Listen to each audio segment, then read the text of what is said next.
How we doing, guys? Good. How we doing, guys? Good. Let's be engaged. Is that better? That was a little better.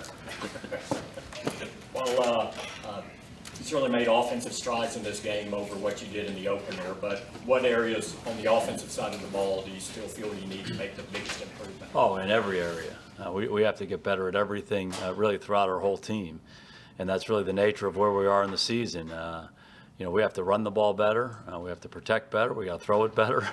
I did think we did some good things in the game. I thought we were able to attack different ways. One of the big points of emphasis going into the game was just to start fast and stay ahead of the chains. And we're able to do that really throughout the game. The three instances that came up, we had a coming out situation where we had a false start. We had a 1st and 14 as a result of that. We converted a 3rd and 1, but we had a holding penalty. Converted a 3rd and 11 and had a holding penalty. So those are the 3 plays in the game where we're behind the chains.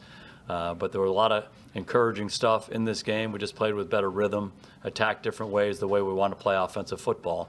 But there's still a long, long way to go. Did Jeff Swain go and put in? What was he supposed to do, man? Yeah, you know me. We're not going to talk about officiating from this podium. They call it, so it's a penalty. And we have to learn from that experience and get better going forward. Do you have any update on Malik Collins' knee injury? Yeah, he hurt his knee in the game, and we'll take his situation day by day. Hopefully he can practice as the week goes on. You brought in Linebacker Jones for workout. Can you talk about that and what you're looking for there? We brought in a lot of guys. I think we had over 20 guys in to work out today. Landry was the quarterback who was here. We had 3 receivers and 4 defensive linemen and 6 DBs and a number of other guys in here for the workout. So, what you try to do really throughout the year at different times is make sure that you work guys out, see who's available on the street, continue to refine your short list if something were to happen due to an injury on your team. And that's really what the essence of today was. Is that a normal number this time of year, or is that pretty high? I don't know that we have a normal number.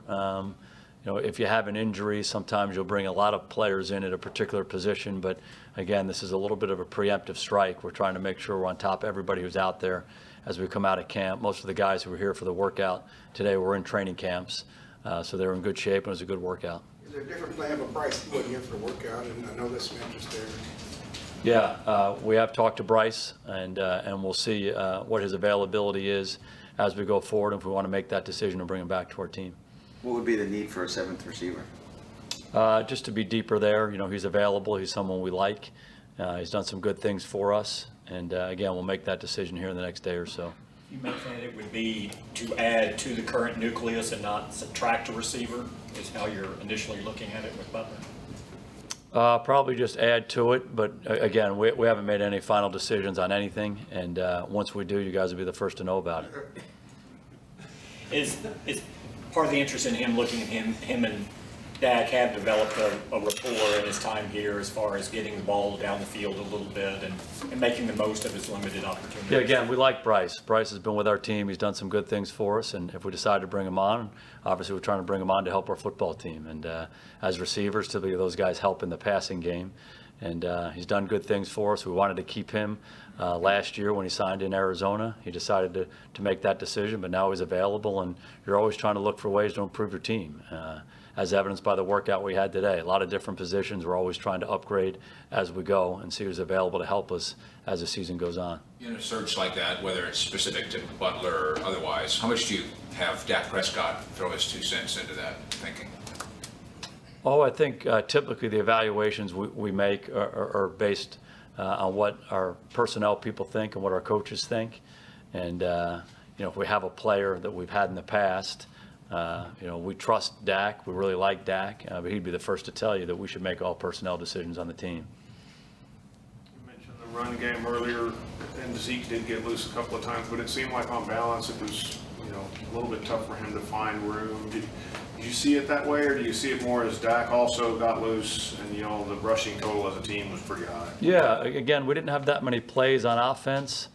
I think we had 54 total snaps. Again, we played well early in the game, the touchdown drive early on, the field goal drive, and then we had a really good drive late in the game. We only had 8 real drives in the game, so there weren't a lot of snaps. I do think we ran the ball fairly consistently, both inside and outside, and I do think the quarterback runs are a byproduct of maybe how they're focusing and trying to take Zeke Elliott out of it. So the complement of Dak being able to run the ball on some of those runs certainly helps us. And I do think you look at the run total altogether, all your different runners, all the different ways that you run the ball. I think that's how you try to evaluate it. Obviously Zeke is a big part of what we're doing. We'll keep giving him opportunities. How's Joe Looney figuring that? Is he holding his own? Joe's doing a good job. He's battling. He and Connor and Zach have had good tests here the first couple weeks with really good interior defensive linemen, and I think he's getting better and better. I think Connor's getting better and better with the experience they have, and really playing next to each other. A big part of playing offensive line at a high level is the communication, and the more you play together, the better you're going to play. And I think those guys are learning from the experiences and improving week by week. You guys got trying to get Tavon involved in the offense in week 1. It didn't really add up to much. What was the difference last night? Yeah, again, I think the biggest difference between this game last night and last week was we stayed ahead of the chains in the game. If you recall back to the Carolina game, we had 5 drives in the first half, and we had penalties or a sack or something like that put us behind the chains. And a lot of the stuff that you want to get to in the normal rhythm of your offense, you can't really get to. You're trying to dig out of those drives and make yourself manageable on third down. So when we play with good rhythm and we stay ahead of the chains, we can get to a lot of stuff that we like to attack the defense, and Tavon's going to be a big part of that. Nearly half the total yards offensively came in the first 6 minutes of the game. What kind of happened there with the offense in terms of kind of sputtering, I guess, the rest of the way? Yeah, I think if you look at each of the drives, we had 8 drives in the game. We scored on 4 of them. I thought that was positive. I think if you look at each of those drives where we didn't convert on third down, we had a protection issue on one of them where Dak had to move and throw the ball away. We had the 3rd and 1 that we talked about where we converted it again, but we had subsequent penalties that took us out of those drives. So I think if you look at it really kind of play by play, that's your answer. I don't know there was something that was overarching. Again, the minus plays or an issue with a communication here or there. I think those were the issues more than anything else. What did you think about Dak's approach to running? Meaning he was running dudes over as opposed to his slide into second base. Yeah, I think typically that's how Dak has played. And, I think there have been examples of that throughout his career with us. This isn't the first time he's run in games. I mean, these have been big plays for us since we got him. And I thought he made some really good decisions in the game. I thought he made some really good runs in the game. And they were competitive runs. And he's a tough guy. He's a physical guy. And, I think it's important for him to understand, sometimes you do get down. But I think when you're in competitive situations fighting for yards, I think that's a big part of his game. That's why he's such a good football player and such a good leader for our team. Everybody gets inspired by those plays that he makes. With a kicker like with Maher missing that kick, his first NFL attempt last week, did you have to say anything during the week, or is it one of those things you just kind of leave him alone and let him work it out on his own? Yeah, he hit a really good ball. I don't know if you saw it. I think it hit the flag above the right upright, and really it was a windy day, and he kind of played it to bend in from right to left, and it stayed straight on him. But he really hit it well. So if there was an issue or a flaw with what he was doing, I think you try to address that. But when you hit it as well as he did, you just say, go kick. He's done a nice job for us since we got him, and we believe in him. We have a lot of confidence in him, and did a nice job last night. Marinelli and Rashad, how does that dynamic work in the first 2 weeks for you guys? Oh, I think it's worked really well. I think it's worked really well from the start. I think you saw a good connection between Chris and Rod, and really among the defensive staff, during the interview process, and it's worked well all throughout the spring and through training camp. I do think the DNA of both guys in terms of what they believe in coaching is real similar, comes from the same place. I think that reflects in how they teach technique and the schemes that we use. So they're very compatible. We thought that was an important part of that hire. And Chris is just a really good football coach. He's added to our defensive staff. Rod's obviously one of the best coaches I've been around. So I think they get along well. They believe in the same things, and it's certainly helping our defense. What was that interview process like? Like a lot of interview processes, we bring coaches in and we spend a lot of time talking football and visiting. We have meals together. We watch a lot of tape together. We get on the board together and we talk and visit for hours and hours and hours and get to know each other. And again, it was a real positive experience for everybody. And certainly positive enough for us to bring him on board, and he's done a great job for Does us. Chris sell himself in that situation, or how does, I mean, is he saying that this is what I would do, this is what I've done, this, I mean, you can look at his resume, obviously know his background, but Yeah, I don't think his interview was unique. I think what you're trying to do anytime you interview somebody is you bring him in, you try to get to know him as a person, you try to get to know him as a coach. You spend a lot of time talking about football, spend a lot of time on the board, spend a lot of time watching tape. You have meals together, you see if you're comfortable with one another, and you try to have some honest talk, some direct talk, and see if the whole thing fits. And he did a very good job in the interview, and he's done a really good job since we hired him. It seems like Chris has an impact, not just on the defensive back he's mainly in charge of, but just talking to the defensive linemen, linebackers, they all have been influenced by him.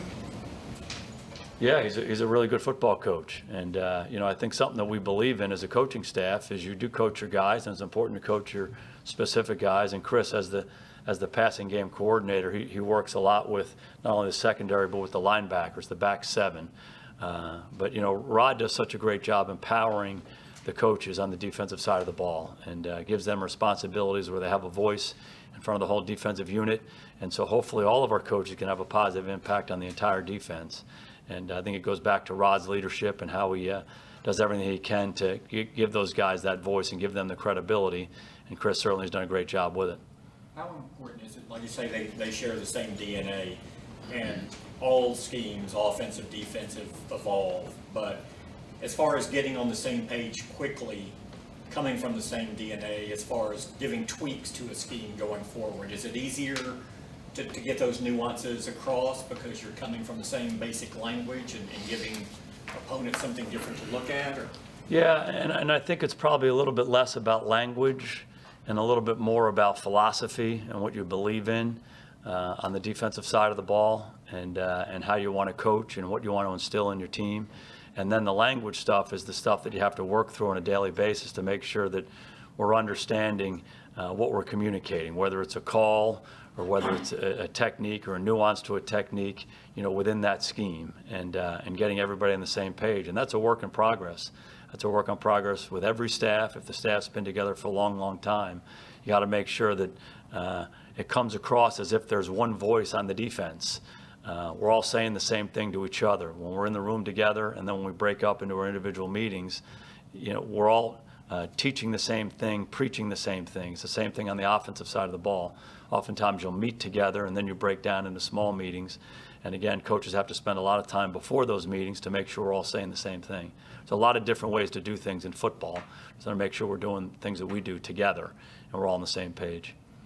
with how well the defense played, there seemed to be a group disappointment that they gave up a touchdown at the end of the game. Could you sense that bothered them, even though they played so well? Yeah, we want to finish stronger, obviously, and we were up 20-3. I think there was 2 minutes to go in the game, and they were able to manage that touchdown, and then after the onside kick a field goal. So that's certainly not the way we want to finish the game. The most important thing is to win the game. So you're really handling that situation as much as anything else to make sure you come out with more points than they do at the end. But having said that, you want to make sure that you execute each of those individual plays to keep them out of the end zone. I don't know there was a busted coverage. It was a bust within the coverage. I think we're doing the right thing. We just didn't do it the right way. How's Sean today? He said it was cramping. You said it was tightness. I don't know if there's a difference in there or Yeah, whatever. I don't know there's a difference for me either. I do know that we don't feel like there's any damage to his hamstring. Felt like it was tight. Cramping sometimes can have something to do with that. He seems like he's doing better. If that game's 20-20, does he go back in? That was the information that I got, that he was going to be able to play. Through that, we were up 3 scores at the time, and the other linebackers had played well, and we want to continue to give them opportunities. He did go back in for that final onside kick. What were your thoughts on Leighton and how he played yesterday? Did some good things. Did some different things for us in base and in the nickel packages, and was around the ball a lot. Made a lot of tackles in the game. I think there are some plays that he'll learn from. That happened in the game. But again, I thought he was active and around the football, and he made some tackles.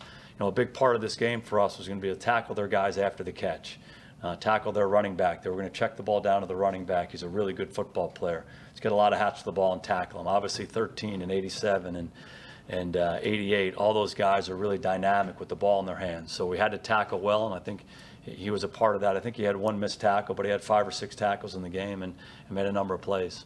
When you look out there now and see what Taco Charlton is doing, how different is it from 1 year ago at this time, and in what areas has he improved the most? Taco's playing better. He's playing some base defensive end for us, and he's playing a physical style of football that we felt like we were going to get with him when we drafted him out of Michigan. He's doing a good job affecting the quarterback. He's around the ball a lot. He's playing with enthusiasm, and he's just active. He's showing up on the tape. And really that's what we anticipated getting. And I think he flashed that a little bit last year, and I think he's just done it on a more consistent basis this year. So he had some good snaps in the game, and he played well. When you switch from a more stationary quarterback like Eli to somebody like Russell in 1 week, how does that change the pass rush? Well, a lot of different challenges. You know, those guys, there's no question each of them have been very successful doing it their way. Eli, as a pocket quarterback, has won a lot of games in this league, so we challenge you from that standpoint. You know, Russell Wilson has won a lot of games in this league, and he throws from the pocket, but also can get out in space and, you know, design runs, you know, the read option type stuff, but also the stuff that, you know, when the play breaks down. So they present different challenges. Obviously, rush discipline is critical whenever you're playing a running quarterback, a guy who can get out and make plays. So, you know, trying to keep him in the pocket and not giving him big lanes to run and extend plays will be a big part of the plan this week. Dak looked a lot more comfortable, or at least more accurate in the pocket this week. What was the biggest difference that you saw?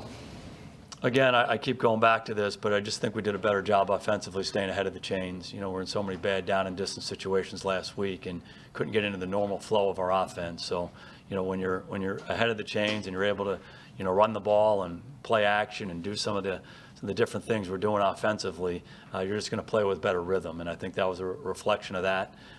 We're in better manageable situations. They weren't teeing off and rushing the passer, you know, quite as freely as they were last week because we were behind the stick so much. So we just played with better offensive rhythm, and he was a big part of it.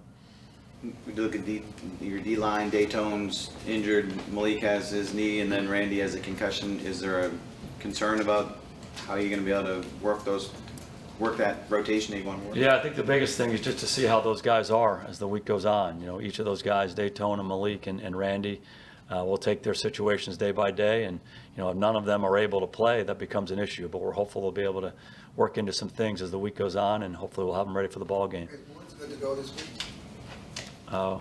We're hopeful that he is. We'll give him an opportunity to get involved in things on Wednesday and just see how he responds to it.